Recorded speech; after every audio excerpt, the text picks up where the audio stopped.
So, the story I'm going to tell you is fairly recent. It happened back in 2020, just before COVID-19 was a global threat. Me, I go by Alex, and my friend, who we'll call Mega, both 18-year-old males, moved to a new city in order to attend college here in Brazil. I lived in a white apartment building with 3 female friends of mine, while he lived in a green apartment building with 2 friends, one male and the other female. Those buildings both faced each other, just separated by a narrow, dark street. Although we both lived with friends, we mostly hung out with just the 2 of us. Now, I'll admit, the town we moved to was not so safe.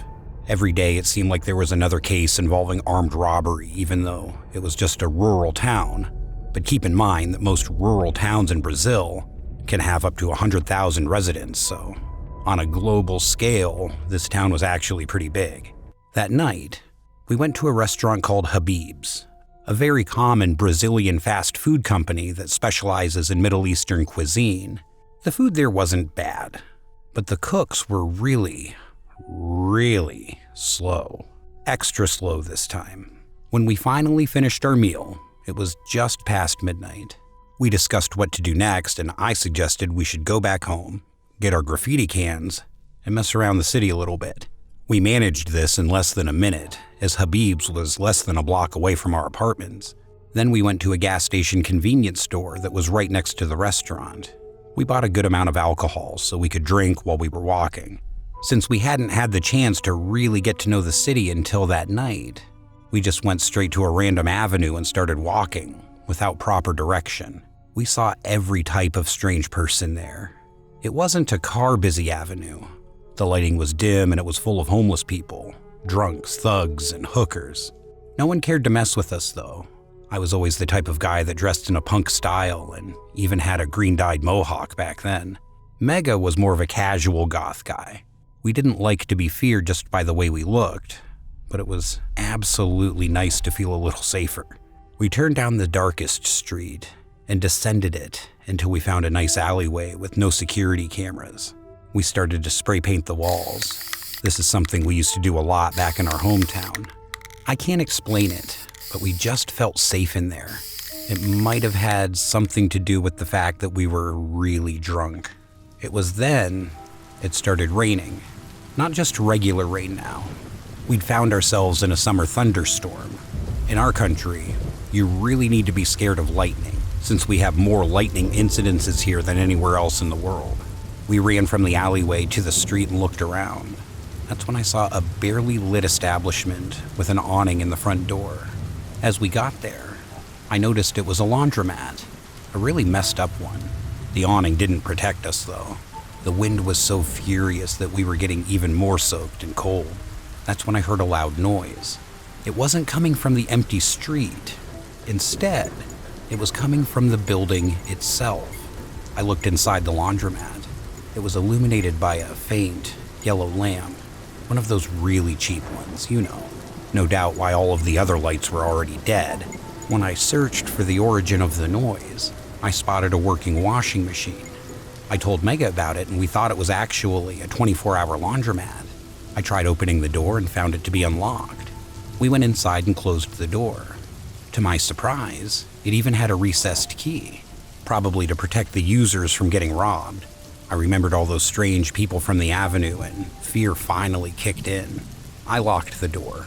Inside the building, I started to feel uneasy.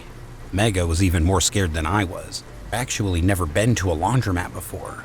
They weren't common back in my hometown, but I guess they're popular in the bigger cities.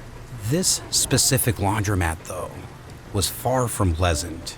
It reeked like damp, dirty clothing. The only dim light in the place flickered from time to time. But the thing that upset me the most was the washing machine. It was so much noisier from inside. I mean, come on, I could hear it outside on top of the thunderstorm. It sounded like somebody was washing stones. Mega then started looking at me and he whispered, "If this is a 24-hour laundromat and there's a washing machine running, then where is the person that's using it?" I froze. There was definitely something wrong here. I thought maybe the person could have gone for a walk or was using the bathrooms. But when I searched around looking for a door that could lead to a possible bathroom, what I saw was something way creepier than you can even imagine. 2 guys were watching us from the darkness. One of them had wide eyes and a grim smile on his face. The other had his head down and was giggling. The one with open eyes was the first to make a move. He was coming right towards me when all of a sudden, he stops and says, "I wasn't expecting any visitors today. Boss will not be pleased if we let them escape alive," he said while trying to reach for me. With some quick thinking, Mega sprayed some spray paint right into his eyes. The guy immediately backed off and started desperately trying to remove the paint from his eyes. That's when the other guy grabbed Mega's arm. All I could do was watch at that moment, too scared to do anything. Then I remembered about the stiletto I carry with me everywhere. I grabbed it, pulled the blade out, and stabbed him 2 times in his side. He started to agonize in pain, and as soon as Mega got released, he unlocked the door and we ran away, not ever looking back. The storm had turned into a calm rain when we reached our street. I invited Mega to my apartment and he agreed. We thought it'd be better if we stayed awake together, and my roommates were probably sleeping by that time since they had classes in the morning. When we entered my home, however, the 3 girls were still awake and they looked really concerned. I asked them what was wrong and they told us. We wanted to stay up late tonight, so we went for a short walk. We came back and were in front of the garage talking together. It started to rain, so we entered the building, shut the door, and were climbing the stairs when one of us took a peek at the street through the small window. At that moment, we saw a pickup truck in the middle of the street. A guy was dragging a lifeless corpse to the back of the vehicle, and another guy, that wasn't the driver, got out of the car to help him. When the corpse was loaded, they got in the truck and drove away. We followed up with our own laundromat story. They were shocked. All those creepy guys. They were probably together. We called 190, the emergency number here, you might know it as 911. We told them about the laundromat and gave them our address. The cops soon arrived at our apartment and we told them everything that had happened. A female officer told us that there wasn't such a thing as a 24-hour laundromat in the city. Even worse, the place that we were in had been condemned due to a fire. We were shocked. She then received a message from the radio, letting us know that they had arrested the guys. Turns out they were a dangerous gang of addicts that used burglary and assassination to buy illegal drugs. The dead body that my friends saw was actually that of one of our neighbors. I was never called to testify about the stabbing I did. I assumed I'd be called in order to prove that I was just defending myself. I'm thinking the cops covered this up for me since we helped them catch the guys. I have no idea what would have happened to Meg and I if the other guys had showed up. I don't know what would have happened if the girls stayed outside.